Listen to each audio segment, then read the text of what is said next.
Hello. Do you have any time today to talk about Apple news? Yo, what's going on, guys? Welcome back to Front Page Tech, FPT. Of course, show that gives you all latest tech news, one geek that is me to another that is you. Hey, listen, I know it's Sunday, but if you got time for Jesus, you got time for me, Jesus. Wow, okay. First up for the day, story numero uno. Remember how WWDC is in a couple weeks? On Monday, June 6th, to be exact. And we were all sort of kind of hoping for a little nugget of hardware. Yeah. About that, personally, one of the things that I was hoping for was a new but higher-end external display from Apple. Maybe, like, say a Studio Display Pro. After all, we did hear from Ross Young, who's super accurate, that a new Pro display was set for June. And I don't know if you noticed, but June 6th is happening in June. But now, no. The 27-inch mini LED monitor has been delayed as it was going to be produced at Quanta in Shanghai, which has been locked down. Production is in the process of being moved to a different location and has been delayed. It now looks like an October release. Okay, this is fine. Now, if you remember, just a few episodes ago, we showed you this video that made its way out of China showing Quanta employees, Quanta, by the way, being a major supplier for Apple.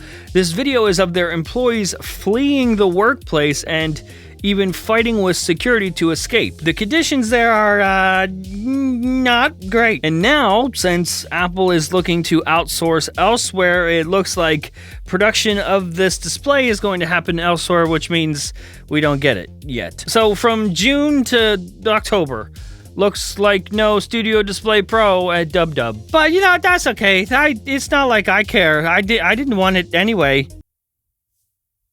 I wanted it.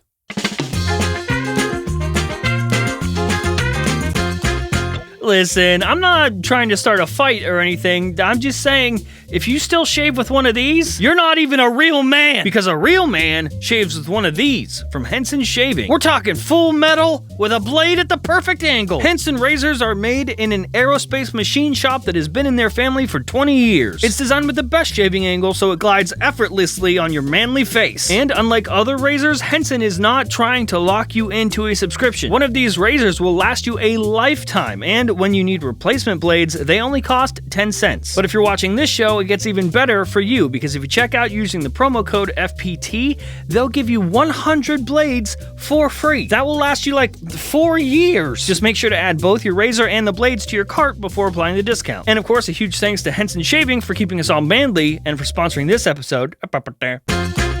Alrighty, tidy. Welcome back. So last up for the day, story numero lasto. Let's talk about iPhone Fold for a bit. It's been a while since we've heard anything substantial about Apple's Galaxy Z Fold competitor thing. But a new tweet from Kuoming Chi is kind of exciting. That is, if you find foldables exciting, Apple is testing E-Ink's electronic paper display, EPD, for, that sounds like a sexual act, for future foldable devices, cover screen, and tablet-like applications. The color EPD has the potential to become a mainstream solution for foldable devices must-have cover/second screen thanks to its excellent power saving. We're all cool here, right? You know what an electronic paper display is, right? It's that display that you've seen on Kindle devices for forever because of its crazy power efficiency. Batteries on those things last like 11 years or something. Anyway, the report claims that Apple will be using a color version of this, but only on the outermost display, which is, I'm guessing, the equivalent to this thing on the Z Fold. So a color electronic paper display instead of another OLED or LCD or whatever. And you know what? That sounds amazing. That sounds pretty amazing. If you don't care about using it, these things are extremely power efficient because these things have an extremely low refresh rate, which also happens to make it a terrible display for most things that you want to do with it, like watch porn. I know, your favorite video is about to look like this. As Ross Young points out in a reply, this most likely is not for the full display, or maybe the front cover display of an Apple Foldable will be limited to notifications instead of, everything. It's great for low power applications like retail shelf labels, but it does not show video well and has limited colors. I would be surprised if they would devote a full-size cover display to it. It could be limited to notification display. And I'm hoping that because Apple is doing this, it makes the overall device thinner, because the way Samsung has this set up, this is a thick boy. But of course, this is not limited to Apple's foldable phone either. Apple is also rumored to have foldable tablets and stuff in the works too. But if you don't mind, Apple, might I suggest something? Instead of putting resources into a foldable iPhone, how about we just get the glitches and bugs off of iOS on my iPhone that doesn't even fold yet, huh? Okay.